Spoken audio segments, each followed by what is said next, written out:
여러분 상상해보세요. 파리에서 태어나고 자란 프랑스 승무원이 한국행 비행기에 배정되었을 때 동료들로부터 운 나빴네, 서울 노선은 힘들다던데라는 말을 듣는다면 어떤 기분일까요? 오늘 들려드릴 이야기의 주인공 클라라도 바로 그랬습니다. 하지만 4년 뒤 그녀는 프랑스에서 한국인 남편과 결혼식을 올리며 과거의 편견을 완전히 뒤바꿔 놓았죠. 과연 그녀에게 무슨 일이 일어났을까요?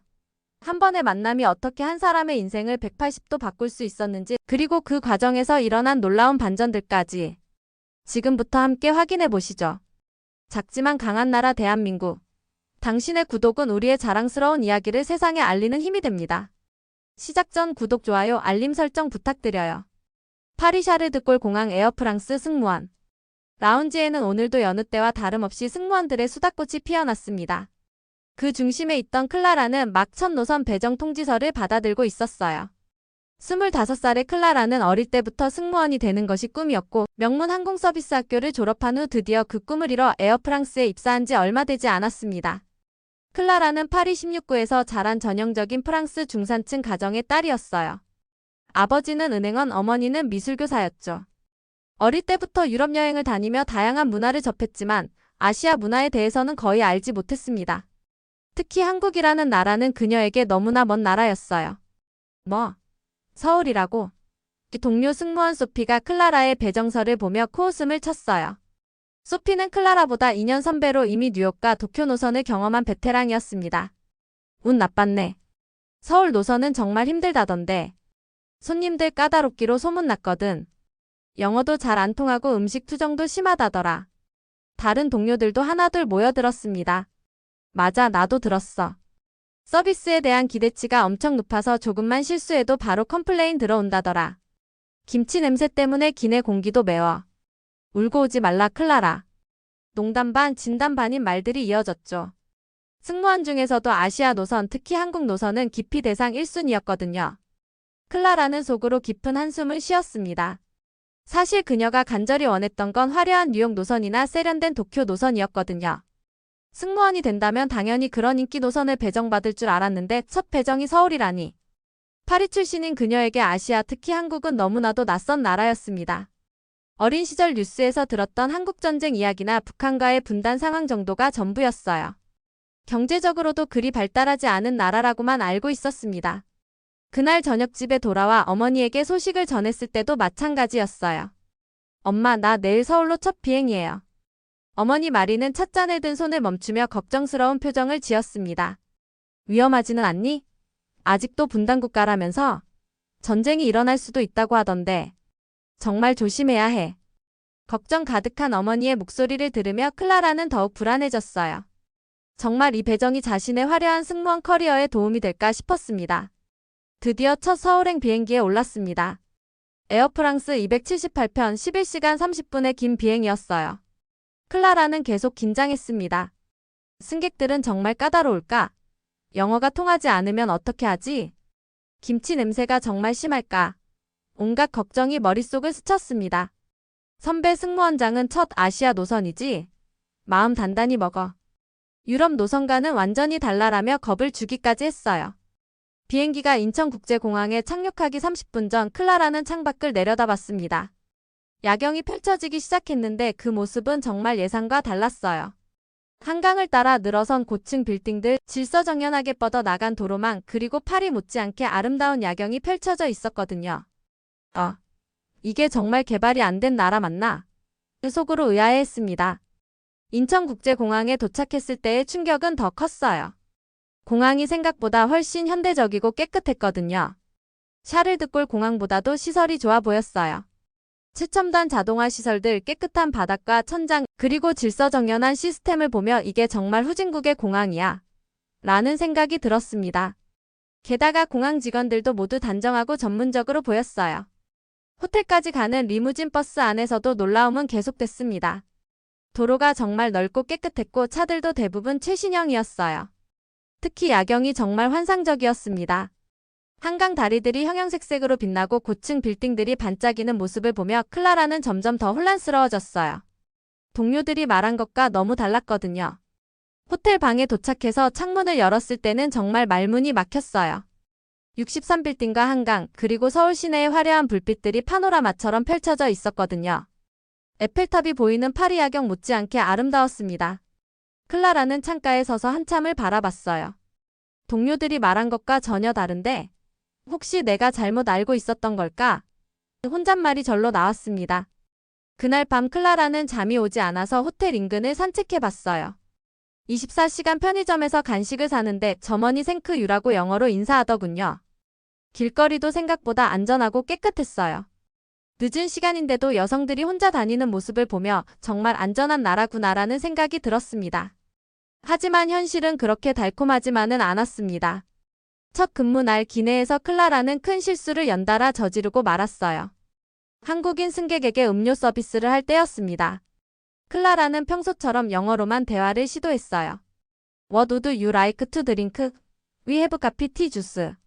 하지만 그 승객은 60대 정도로 보이는 할아버지였는데 영어를 잘 못하셨나 봐요.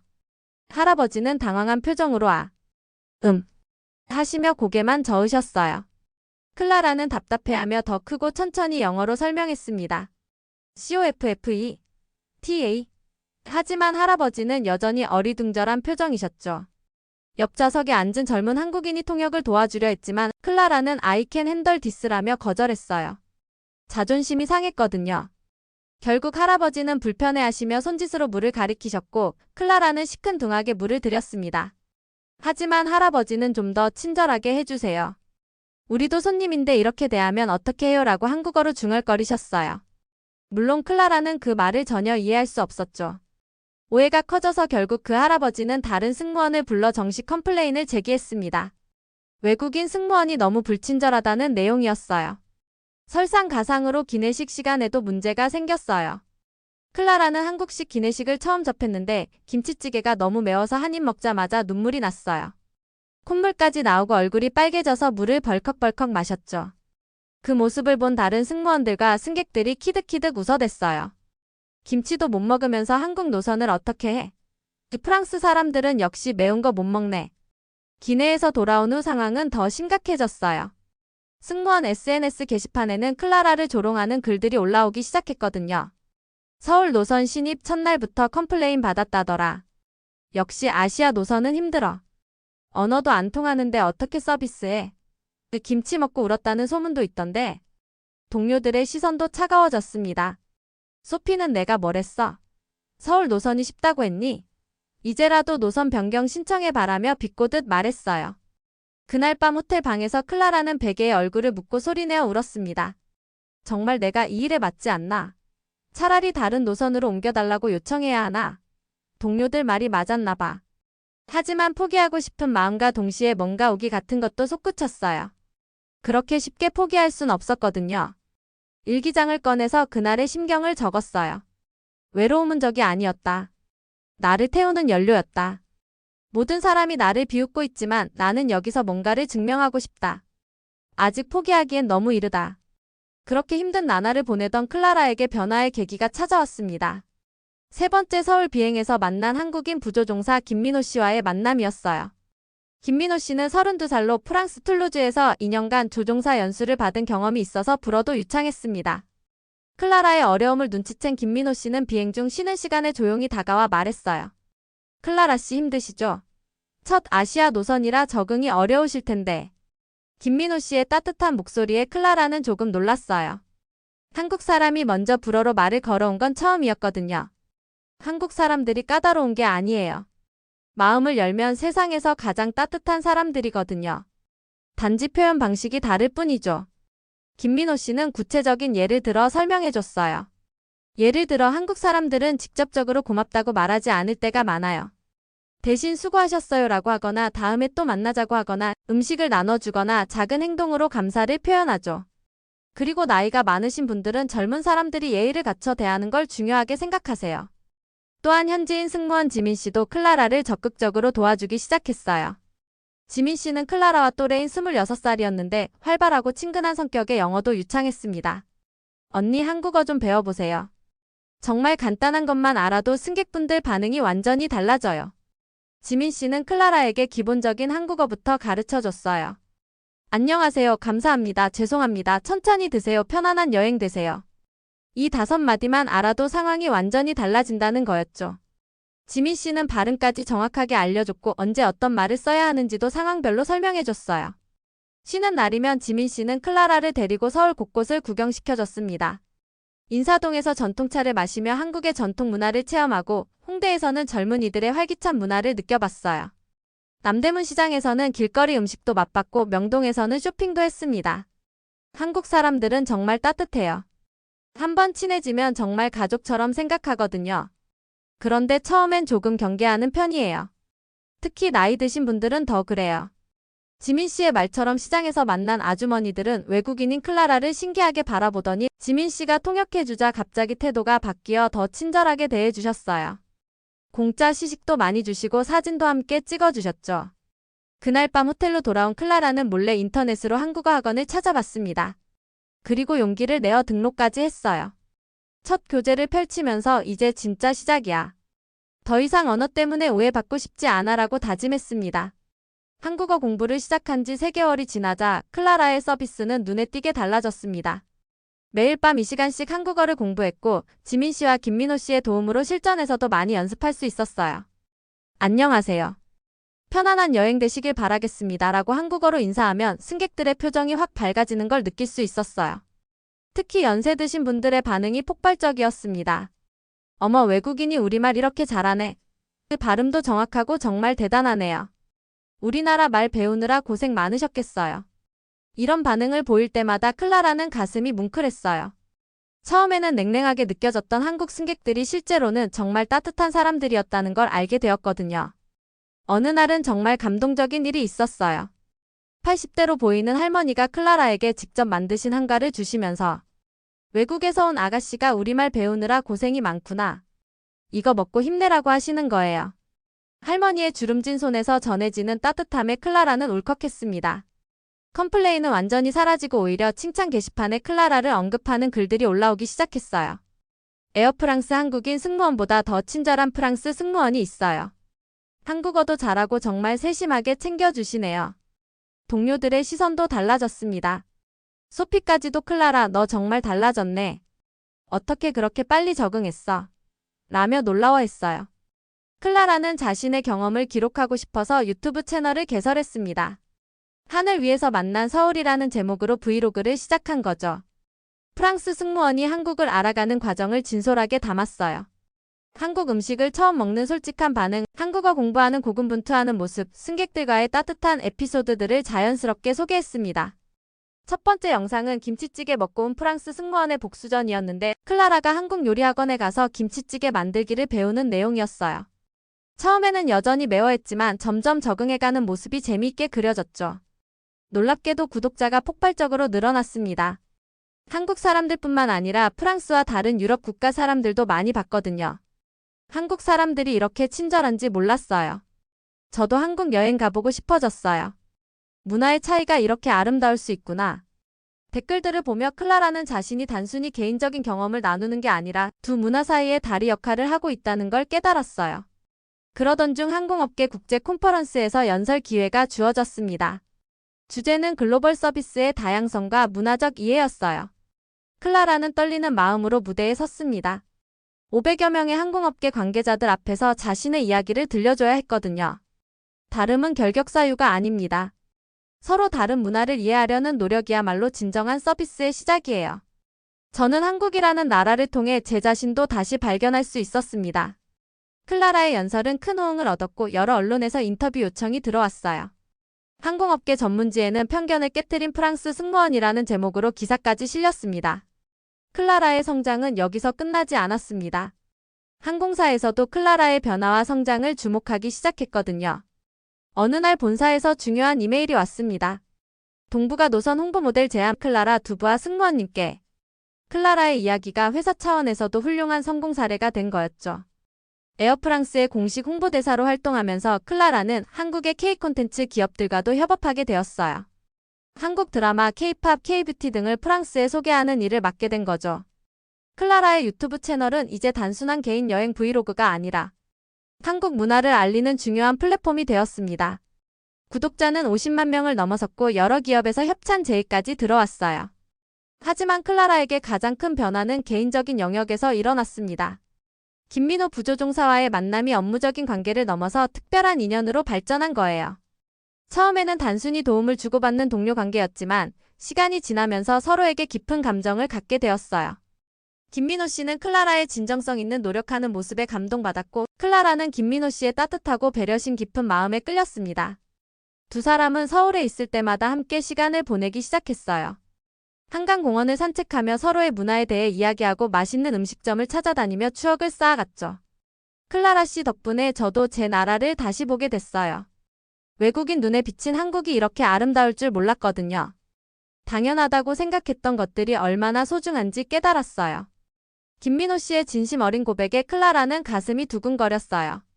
자신도 모르게 김민호 씨에게 특별한 감정을 갖고 있었다는 걸 깨달았거든요. 두 사람의 관계는 자연스럽게 발전해서 연인 사이가 되었고 1년 반이 지난 후 김민호 씨가 정식으로 프로포즈했어요. 한강이 내려다 보이는 남산타워에서 클라라 나와 결혼해주세요. 당신과 함께라면 어떤 문화적 차이도 극복할 수 있을 것 같아요 라고 말하며 반지를 내미는 김민호 씨를 보며 클라라는 눈물을 흘리며 네라고 대답했어요. 약혼과 함께 클라라는 한국 국적 취득 과정도 시작했습니다. 이제 그녀는 단순히 한국에서 일하는 외국인이 아니라 한국을 제2의 고향으로 생각하는 사람이 되었어요. 나는 이제 두 나라의 다리가 된 것 같아요. 프랑스와 한국 두 문화를 모두 사랑하는 사람으로 살고 싶어요.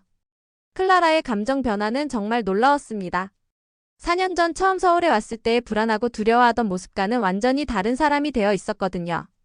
하지만 여기서 놀라운 반전이 기다리고 있었습니다. 클라라가 한국 국적을 취득하려고 서류를 준비하던 중 놀라운 사실을 발견한 거예요. 클라라의 할아버지가 6.25 전쟁 당시 유엔군으로 한국에 파병된 프랑스군 의료진이었다는 걸 알게 된 겁니다. 할아버지는 생전에 한국에서의 경험을 자주 이야기하셨는데 어린 클라라는 단순히 전쟁 이야기로만 들었었어요. 할아버지의 유품을 정리하던 중 발견한 낡은 사진첩에는 1951년 부산과 서울에서 찍은 사진들이 가득했습니다. 젊은 할아버지가 한국 어린이들과 함께 찍은 사진, 동료 의료진들과의 사진, 그리고 언젠가 이 아름다운 나라에 다시 오고 싶다라고 적힌 일기까지 있었어요. 클라라는 이 모든 게 우연이 아니라 운명이었다는 생각이 들었습니다. 프랑스 고향 교회에서 결혼식을 올리겠다는 초대장을 동료들에게 보낼 때 클라라는 정말 감회가 새로웠어요. 4년 전 자신을 비웃던 사람들 앞에서 당당하게 설 수 있게 되었으니까요.